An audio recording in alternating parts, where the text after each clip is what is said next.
Don't accept the lie that the person that disagrees with you is a danger to society for the mere fact of disagreeing with you, because that's what we're being taught in this culture. We need to stand up for the freedom of speech, and yes, that includes the speech that may offend you.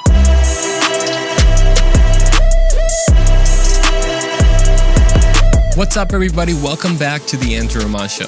I'm so happy that you've tuned in. Thank you for listening on the podcast platforms, watching on YouTube. If you're listening to this as it comes out, happy Monday. We're starting off a good week, or should I say it's the second day of the week, because as Kanye said, the strong start on Sunday. So it's already your second day of the week. You're doing a great job, or whatever day you're listening to this. I'm so happy that you've tuned in. Hey, don't forget, like this episode on YouTube, subscribe, do all the notification stuff, rate the podcast, and follow on Instagram. That's a really big one. Follow me on Instagram to be sure to be up to date with the latest content, because in this show we tackle hard subjects and we have deep conversations. Hey, before going into today's episode, I have a huge announcement. One of the biggest announcements.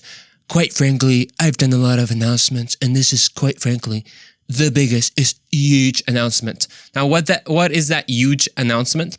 Well, March 18th, we're having our very first question event. This is an in-person interactive Q&A event. If you're curious about the Christian faith, but you got, pressing questions, maybe about God's existence or the validity of the Bible, or did Jesus really rise from the dead? Or maybe you do believe in God, but have some doubts. You got some genuine doubts about your faith. Maybe what does God say about homosexuality? Like, what if my friend is gay? What if I think I'm gay? What does the Bible say about that, or about other issues? Or maybe you're passionate about your faith and you want to learn how to defend it with reason and apply it with relevancy. Well, this event is for you. It's completely free. It's in person here in the DFW Metroplex. Sign up today. All the links will be in the show notes. I'm extremely pumped. If you've heard this show for a long time, I've hinted to an event like this, and it's about dang time that we do this. So about a week ago or so, I asked you guys through Instagram, the reason you gotta follow me on Instagram. Well, I asked you guys through the socials what you wanted to talk about. What topic do we need to discuss in this show? And amongst many great topics, which don't worry, we're going to get to you. We're going to make a great episode. Now I definitely feel like Trim. We're going to make a great episode. Quite frankly, the best episode we've ever made. And I've made a lot, and I know a lot of episodes, but that one's going to be great. Okay, I have to stop with the impersonations. So out of all those things, two things came up: Canada and Russia. Now, what happened in Canada? What is going on in Canada in Russia's invasion of Ukraine, which we're living in the moment currently as you're listening to this episode, at least when it comes out and it's being recorded. I'm not a political commentator. I've said this many times on the show, and I don't make episodes necessarily about foreign affairs. However, we do have conversations worth having and conversations that matter. So today I will fill you in what exactly went on in Canada. Now, I was talking to someone the other day, and they're like, what about Canada? Well, that might be you today. You're like, what happened in Canada, man? Canada, the worst thing that ever happens in Canada is that someone kicks a trash can down the road or something like that. I mean, Canadians are so nice. Well, what exactly went on what was called Canada's Freedom Convoy, and why the truckers protested, if you ever heard about that, and maybe why you haven't heard about that. And was it a radical far-right white supremacist movement, as the Prime Minister Trudeau claimed? And why does this matter to you? Is Trudeau a dictator? We'll also talk about why Russia's invasion of Ukraine matters as we're living it today, what it says about humanism, and what we can do to help the innocent people of this sovereign nation. It's a packed episode, so let's get into it. First and foremost, why is this important? Again, if you're listening to this, maybe you're living in the United States, maybe you're in a different country, but why does this have anything to do with you? Why is this important? I mean, we're talking about Canada, right? If you don't live in Canada, does it really matter? Well, is it no longer just Canadian news? Well, because what happened in Canada is not Canadian politics. Not just that. It has to do with the path of dictatorship and how to stand up for freedoms. So if you want to learn that, you want to definitely stay in this episode. It's a packed one. If you have been active in any way in the social media in the last couple of weeks, you might have heard of some type of protest happening in Canada. Something about truckers' freedom, mandates, vaccines, Something about those things.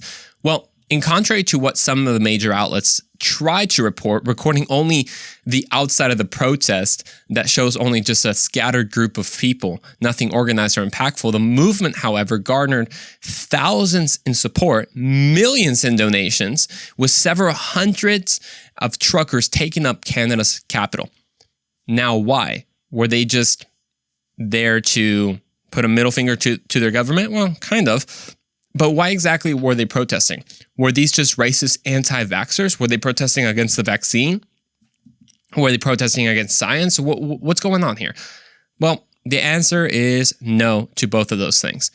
Trudeau did try to paint the movement as just whites waving swastikas, which is, to be honest, quite the accusation. To paint a whole movement as just Nazis and white supremacists is quite the claim. Now, why the claim is because there was one protester with the swastika flag, with a raccoon mask, waving the Confederate flag as well, and they used that person to paint an entire group of people. Something important to note is the truckers actually chased that person away, so he wasn't even part of the group. But hey, that's what we do today, right? We just smear people we disagree with. Which, by the way, quick note, how tempting is that? And how often it happens in our political environment, even in the United States. We just smear people if we disagree with them. We say, you know what? They're just racist, they're homophobes, they're transphobes, they're any type of phobes that you can basically imagine. They're bigots and every type of label that you can imagine. That's what we do nowadays, unfortunately. Well, the media pushed this, calling it the movement racist, calling it a white supremacist, not noticing, obviously, that it wasn't just whites protesting. I've always found that so interesting, by the way, about these claims of white supremacy. It's like they say, hey, if you're white and you disagree with the political narrative of the time, then you're a white supremacist. But then there's a black person who also disagrees, and they're like, oh, you're a white supremacist. Wait, so was it because he's white? Because now this is a black person, but you're also calling him a white supremacist? Oh, it's because of the ideas. Quick note. A lot of the quote-unquote race wars that we're looking at today are actually just ideological wars. And they're trying to paint it as black versus white to try to divide us. That's not actually true. Anyways, going back to the theme today. That's what the media try to do, paint the movement that way. Well, for the last 2 years, truckers were essential workers. This is important for you and I to understand. They were heroes. Even Trudeau himself tweeted, #ThankATrucker, because they were the ones bringing all the supplies back and forth, traveling to the U.S. I mean, they were on par with the nurses of the last 2 years, that they were essential workers. But then, a few weeks ago, out of nowhere, with no discussion or warning, there's now a vaccine mandate. That if you want to return to the country, I mean, you can travel into the U.S. because that's the U.S.'s laws, but if you want to come back into Canada, you must be vaccinated. Okay, understand this. Truckers go into the U.S. frequently, but now if they wanted to return, they must be vaccinated. Here is the crux of the matter. This was not an anti-vax protest. It was an anti-mandate protest. So many times, especially when it comes to this conversation of vaccines, we treat the other side as like imbeciles, as like idiots. Like there's no way they have a real argument for whatever they stand for.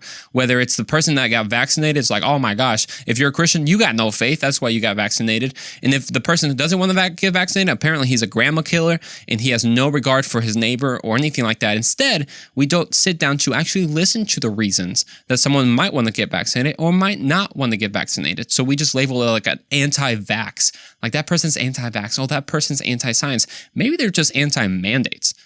Like personally, I don't really care what you do with the vaccine.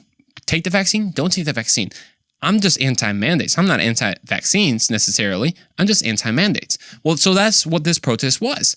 But now there was a mandate on the livelihood of these truckers. Like, do you understand that? Because a lot of times when we don't place ourselves in their shoes, we're like, oh, what's the big deal? Just take the dang vaccine, right? Take the shot. But now this is a mandate of the government telling you, you must do something in order to work. You must do something in order to provide for your family. Now, take this into account. Canada is a country with 84% of their population already vaccinated with at least the first dose. And those that are over like 60 or so, they're about 95% vaccinated. That's a pretty, so it's not like Canada was really struggling with vaccinations and they're like, you know what, we got to do a mandate. And when the truckers rightfully protested, instead of being listened to or approached to talk, they were just smeared as violent and racist, with Trudeau saying the words, quote, "They're taking up space," or "These people hold unacceptable views." Really? This is why it's important. Don't for a moment think that any of this was because of quote unquote health or public safety. This was about power. A Christian's culture is never to believe that those that disagree with you are quote unquote taking up space or labeling their views as unacceptable as an excuse not to have a conversation. Again, once you talk with them and you realize, okay, those are actually unacceptable views, go for it.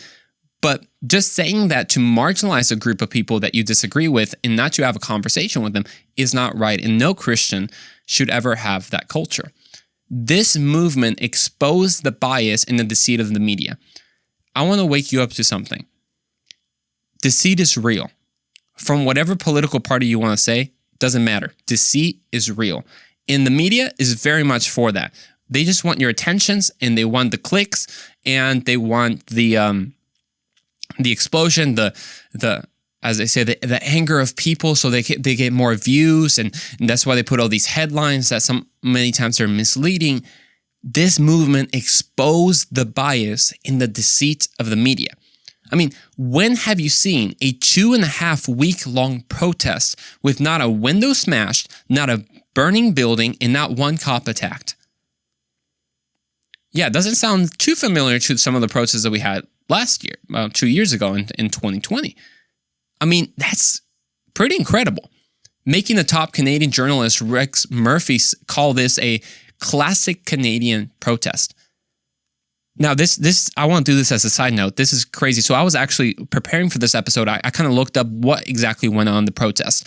And I think it was USA Today that said, it was like a fact check, and said the claim that there was no window smash and no burning buildings is actually false. So I was like, that's interesting. I looked into it. I read the whole report, or I should say it was a report, the news journal.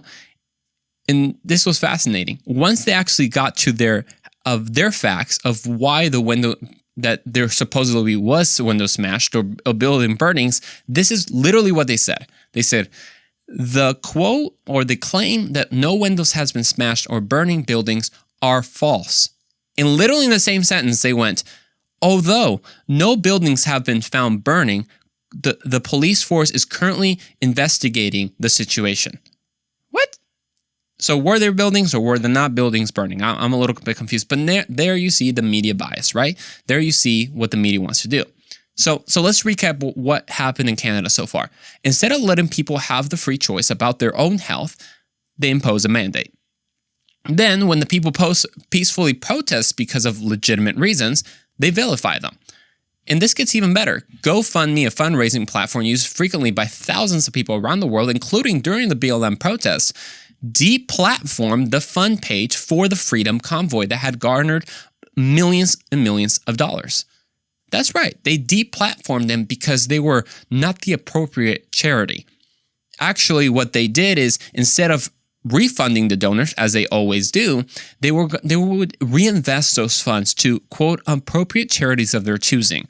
After donors rightfully threatened to sue GoFundMe, then they returned the funds. When in the world have you ever heard someone like GoFundMe, which we've seen that a lot in the last years, whenever there's a GoFundMe page that maybe sometimes for conservatives, we saw that with Kyle Rittenhouse, we saw it with a police officer in the last year, which I believe Candace Owens then raised like $200,000 for that police officer that got deplatformed from GoFundMe. What in the world is going on? And here's the thing. It's not like the truckers were just there like randomly with no intention. I mean, the demands were very clear from the truckers. Revoke the mandates. That's it. Revoke the mandates. It's not like they had like 10 things that were impossible to do. Revoke the mandates. Instead, they began to arrest protesters. Catch this. Tamar Lynch, one of the leaders and organizers of the protest, and again, the peaceful protest, currently faces 10 years in prison.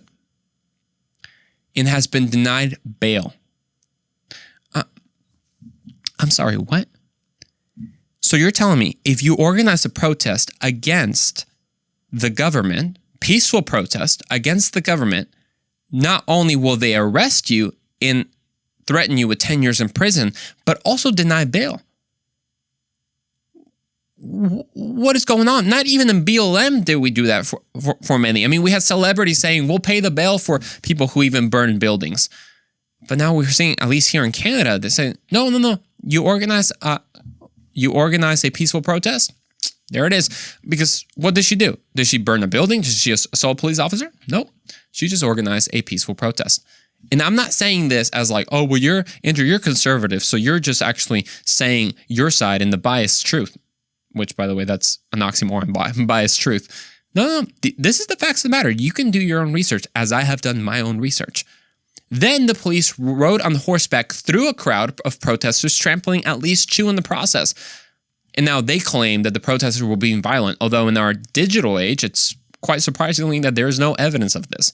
Although you can see the evidence of the police officer on horseback trampling at least 2 people. And then it gets better. This is kind of crazy. Maybe you were never aware that this happened in Canada, but it's quite insane. Then Trudeau, without any approval of Parliament or even a debate in Parliament, invokes the Emergency Act. Actually, that Friday, when he invoked the Emergency Act, Parliament was going to get together, but because there was a chaos with the police force going through the crowds of protesters with horses, Trudeau said it was too dangerous for Parliament to meet that day. And instead of getting the decision to invoke the Emergency Act, the emergency powers, to be debated in Parliament as it should be according to Canadian law. I know because I'm such an expert. Hey, I'll listen to podcasts and different Canadians about this, okay? Instead of doing that, he just invoked them. Something he has never done before. Because of what emergency? Were the Russians attacking from the north? Were there suicide bombers in the streets? Nope. Just a group of protesters wanting him to revoke the mandates. That was the emergency, because these protesters were evil, right? They were, watch this word, hateful, because they said hateful things. There's no place for these people who disagree with the government in society. And what did he do with those emergency powers? Well, he vowed to freeze anti-mandate protesters' bank accounts, and that did begin to happen. Did you hear that? The Prime Minister vowed to freeze the anti-mandate protesters' bank accounts. I mean, imagine that. 2020, BLM's going on. You thought, hey, that's a righteous cause. I'm going to donate $40. Bank of America, you go to access your account in Bank of America, and they say, I'm so sorry, it's frozen. You cannot move, transfer, or withdraw any money because you donated to this protest. Atrocious. That's unheard of. Well, at least in the West. So in summary, here's what Canada did. Forget Canada. Here's what Trudeau did. Freezing dissidents' funds, the intelligence aimed at citizens, mass censorship, mandated documents for freedom, propaganda campaigns by the state, attacking peaceful protesters, denying bail to dissidents, and yeah, that's the definition of authoritarian. If you were wondering, here's a history lesson. All of that, that's what the Communist Party of China had done, and that's what Russia had done. Those were what dictators did. The only difference with Trudeau is that he's not a self-proclaimed dictator, as Mao was or as Stalin was. This happened in the West. This is what happens when we give the government the permission to overstep its limits in the name of safety, in the name of public health. In the freedom you give the government, you will never get it back. I know this is quite a different episode than we usually record on the Andrew Ramad Show, but it is instrumental for us to understand that government is just a group of people with structure.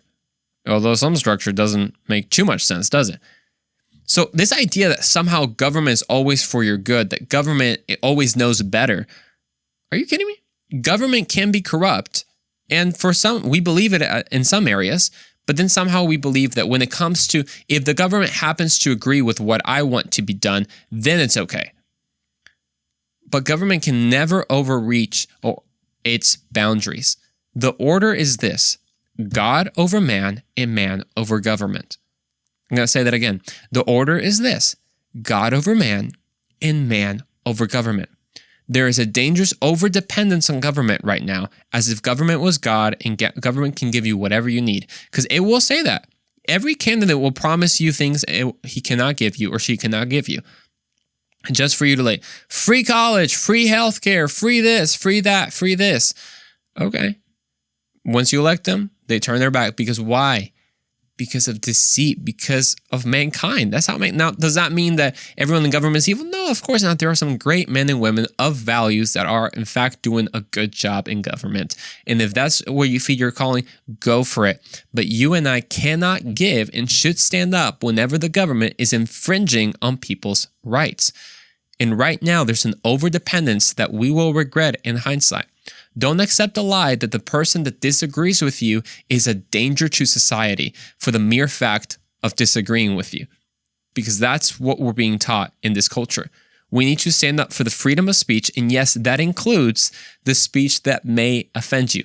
We cannot let government take the rights of the individuals, because guess what? All the talk about protect the minority, guess what's the smallest minority? The individual. So if we're going to protect all minorities, we have to protect the individual. That includes you and that includes me. As of now, the protest has disbanded and many sectors of Canada are dropping some of the mandates. Trudeau has revoked the Emergency Act after a lot of noise, as it should have been, from Canada and from Parliament. But a lot more of work is obviously in the process.